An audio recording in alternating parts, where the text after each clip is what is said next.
Am răsturnat caroseria.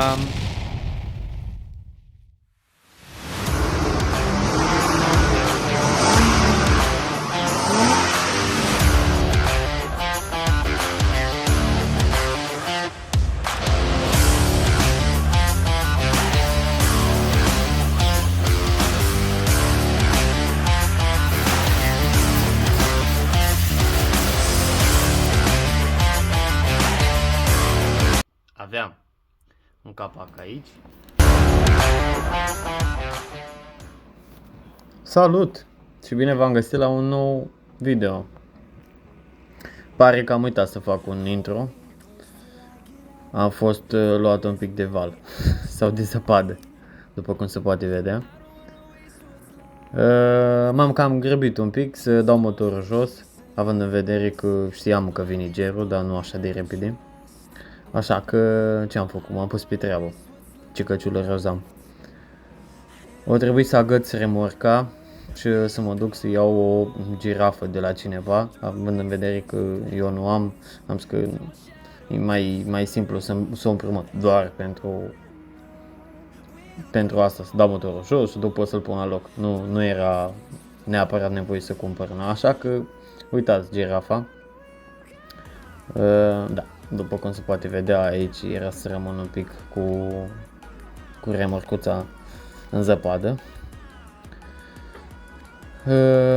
Porniți destul de tare, au fost niște condiții cam grele de dat motorul jos, având în vedere că erau minus 12 grade. Aici ne cam chinuiam să o dezmorțim un pic, să o deblocăm, pentru că stând în garaj, nu știu, de la frânele originit și era blocată. Și trebuia să o dăm cu spatele pe loc drept, să putem pune girafa, să ridicăm motorul și să-l dăm jos. Aici chiar ne-am chinuit, deci chiar ne-am chinuit să dăm motorul jos, având în vedere că a fost primul meu motor dat jos, motor mai serios. Și a fost un pic complicat pentru că o trebuie să dăm suporții la motor jos și nu se desfăceau, erau pur și simplu sudați de prinderele motorului. Așa că o trebuie să dăm prinderile alea de pe bloc, deci nu doar tampoanele, doar că nu ieșea motorul de jug, de puntea de pe față, pentru că avea baia de ulei un pic înclinată și nu ne dădea voie deloc să-l scoatem, că ambiția a fost să-l dăm cu tot cu cutie jos.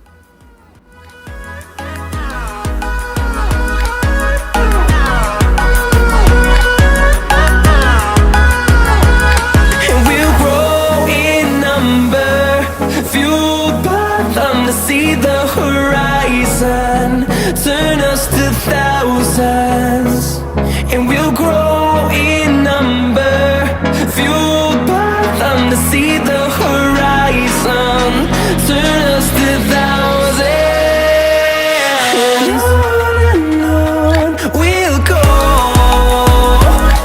through the wastelands, through the highways, till my shadow turns to sun rays, and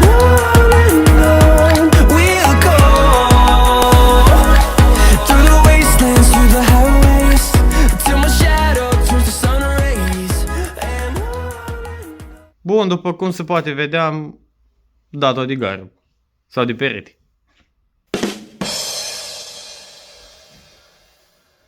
Hai să vă arăt ce am făcut. Am îmbulinat. Nu, n-am îmbulinat, glumesc.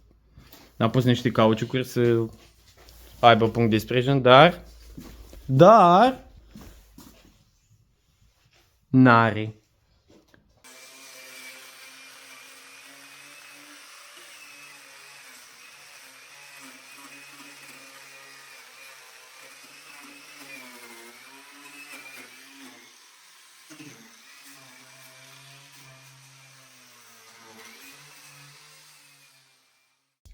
Bun, după cum vedeți, am dat roțile jos. Acum trebuie să desfacem toată articulația pe partea asta și din spate, ca să avem loc pentru a curăța rugina, să tăiem, să sudăm și așa mai departe. Hai să vedem.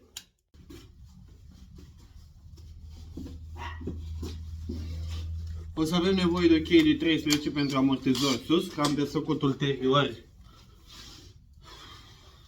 Am desfăcut grațul. Mai avem nevoie aici de un 16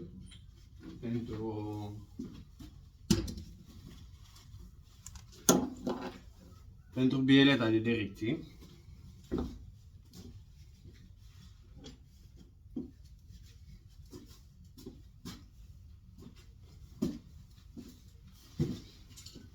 Un ciocănel pentru bieletă. S-o desfăcut, s-o desprins de aici. O să dăm tot cu disc, fuzetă, tot. O să dăm tot jos. Avem aici senzorul.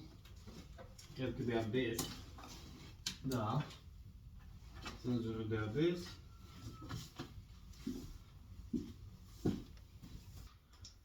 Sincer, n-are rost să mă chinui să desfac conducta de la frână, pentru că oricum e îmbătrânită, e ruginită pe aici, pe la cuple, e crăpată și sigur o să punem altele noi. Așa că cel mai probabil cred că o să o tai, să nu mă chinui, că n-are niciun sens. Aici cred că e un 16. Nu, 17. Ok, și cu o altă cheie.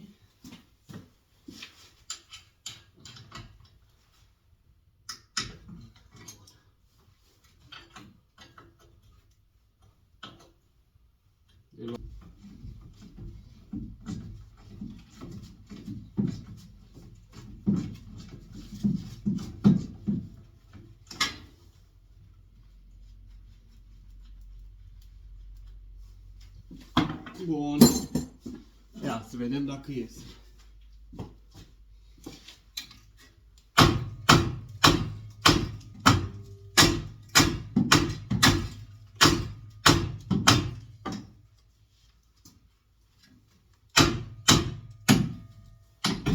Bun.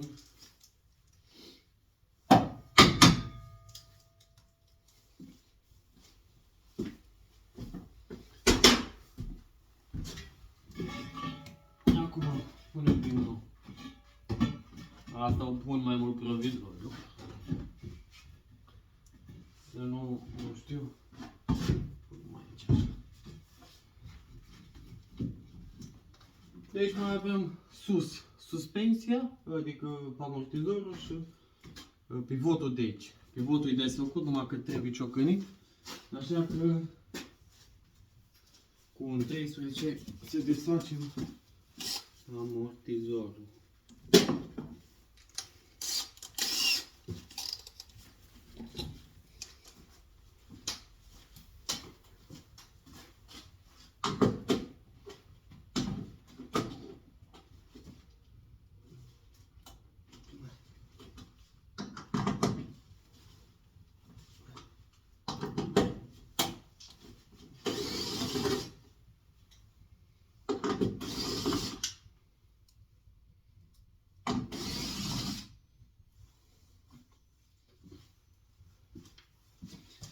Bun, și acum să vedem dacă mai știu unde am pus ciocanul.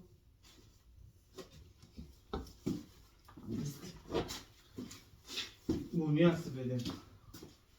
Ținem un pic de aici.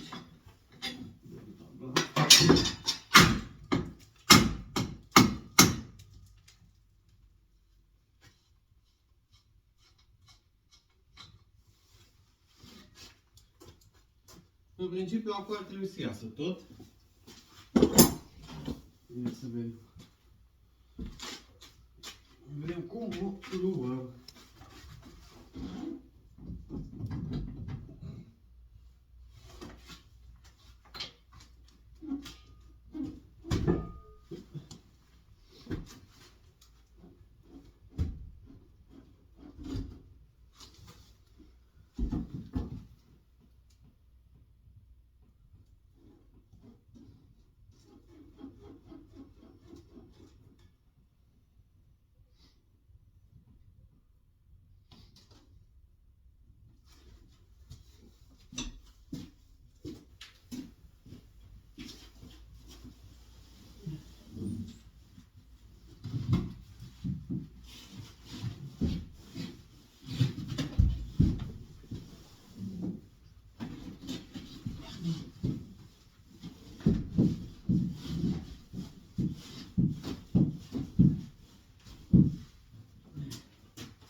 un pic de acolo ca să am loc.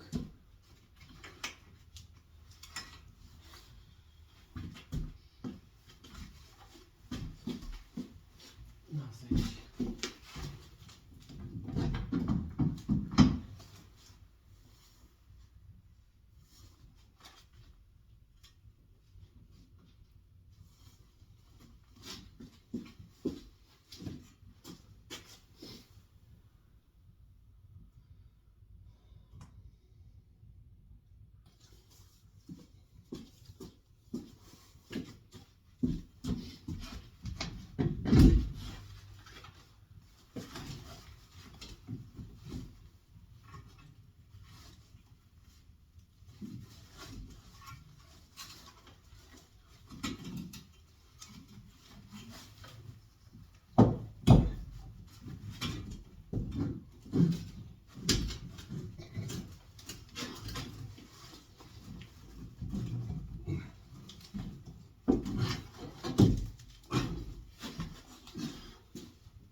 Bun. Hai să vedem ce am făcut. Deci cam așa se prezintă pe aici. Avea un pic de rugire acolo sus. Pe aici. Pe acolo pe la lungirea ceva superficial. Ok.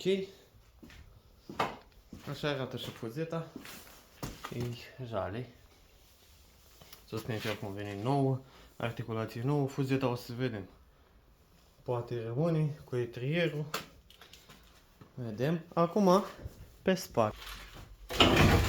Opa! A fost mai simplu decât cele aici.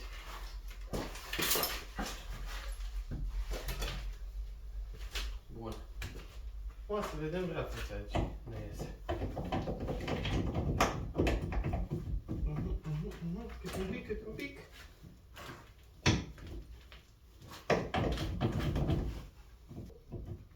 Știi cum să-i tăiem?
Opa!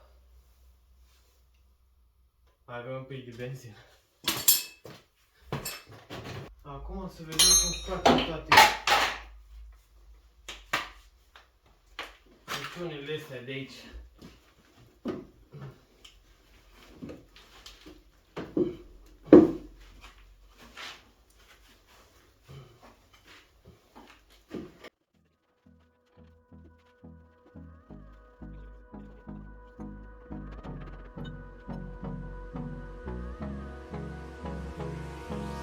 Hold me close till I get up.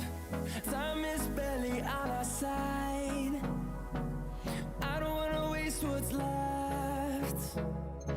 The storms we chase are leading us, and love is all we'll ever trust. Yeah, no, I don't wanna waste what's left. And on we'll go, through the wastelands, through the highways, till my shadow turns to sun rays. And on we'll go, through the wastelands, through the highways. And on we'll go.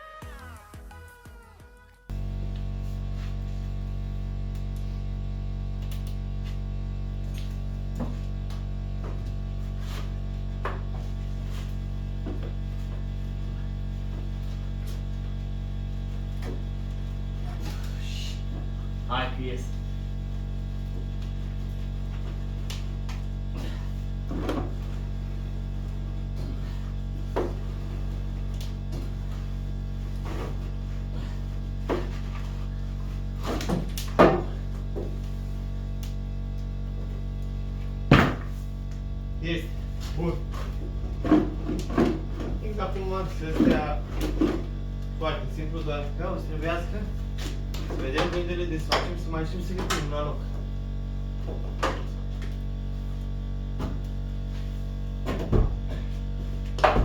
Hai că ține aici.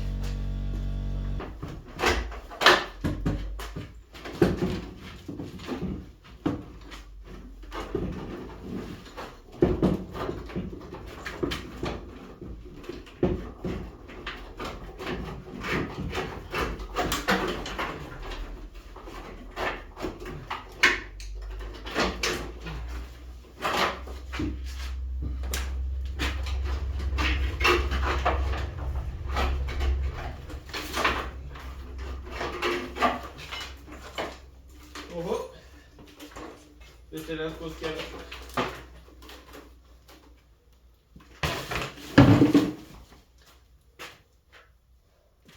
Am mai eliberat zona. Mai avem mai conducta de frână, care și asta o să trebuie să schimbăm. Și o să vedem asta, ca să am loc suficient.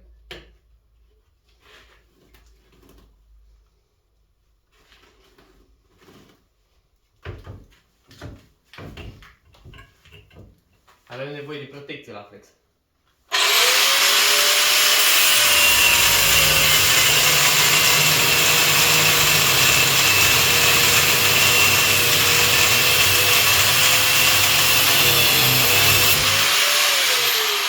Cea mai bună asta, să nu mai folosiți ochelari. Așa. Și gata.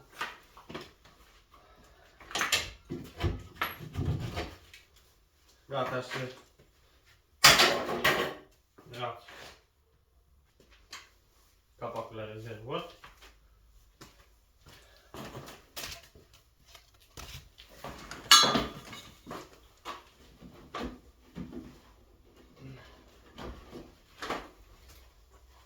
Și guma. Burduful. Ok. Arată rău.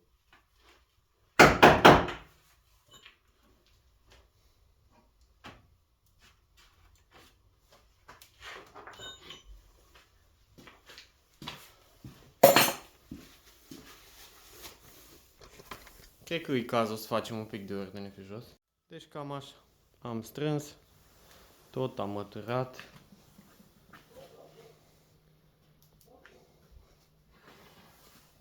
Și bancul acum arată un pic mai bine. Mult mai bine așa. Acum să ne apucăm de curățat, zic. Ori o luăm din față, ori o luăm din spate, nici nu știu. Dar cred că o luăm din față, cel mai bine.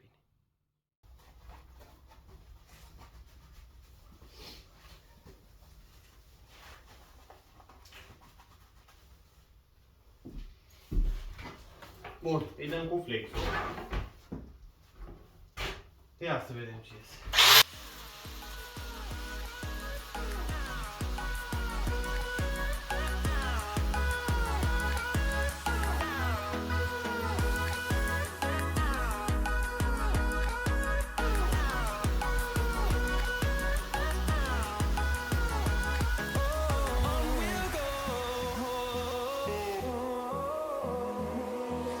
Finding life along the way, melodies we haven't played. No, I don't want no rest.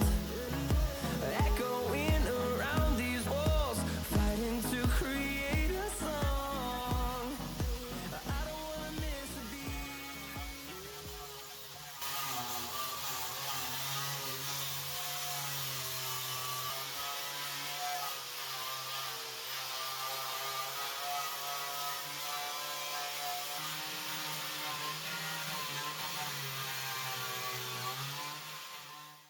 Cam așa arată momentan. Văd că iese bine cu peria. Am mai curățat un pic pe aici.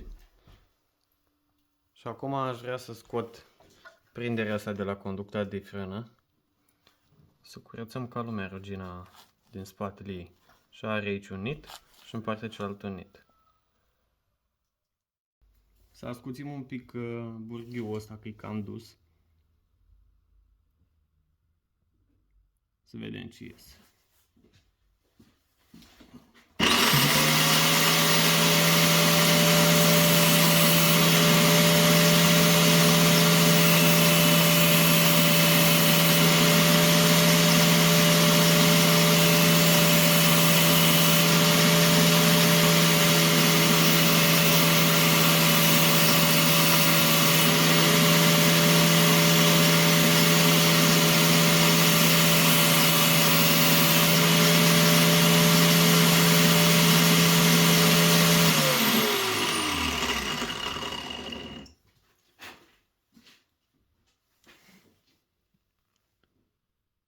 Cam așa.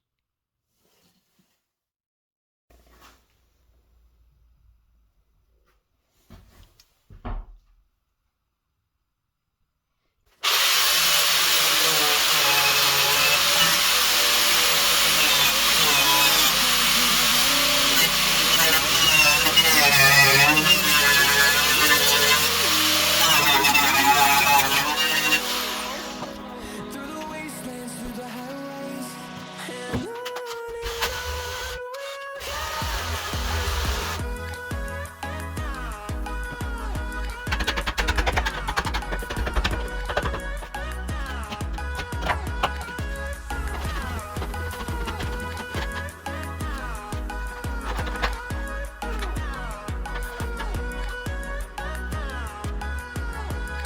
and we'll grow in number, fueled by them to see the horizon, turn us to thousands.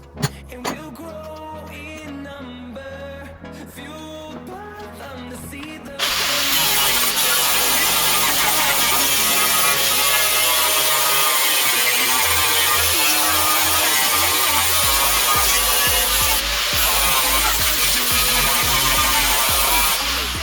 turns to sun rays, and on we'll go. Hai să vedem și prima tăietură, primul petic.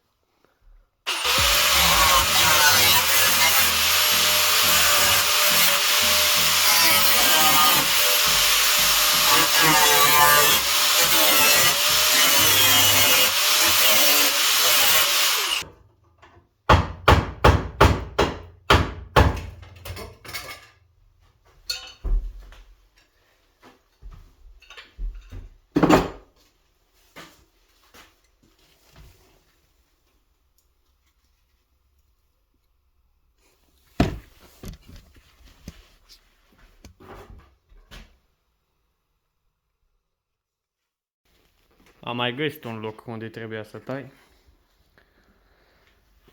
Și am rezolvat-o. Am curățat-o, am dat un pic cu grund. Acum să facem pedicul.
Cam așa o ieși peticul.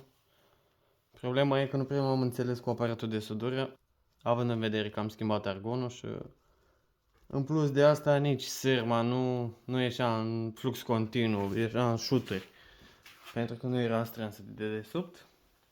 Nu e cea mai frumoasă sudură. Și nici n-am putut să o polizez destul de bine, dar eu zic că e ok față de ce era.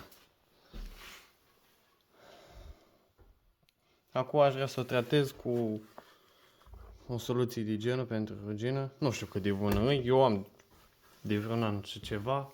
Dacă ar mai fi în termen sau dacă mai face efect. Așa că am pus într-un recipient, înainte de grunță, totuși.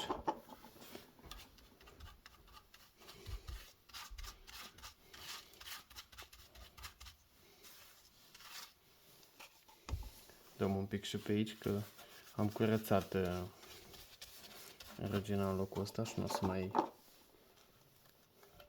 mai insist aici. Dăm din belșug ca să știm măcar că am dat. Cam asta a fost pentru astăzi, băieți. Vă mulțumesc că m-ați urmărit, ne vedem data viitoare.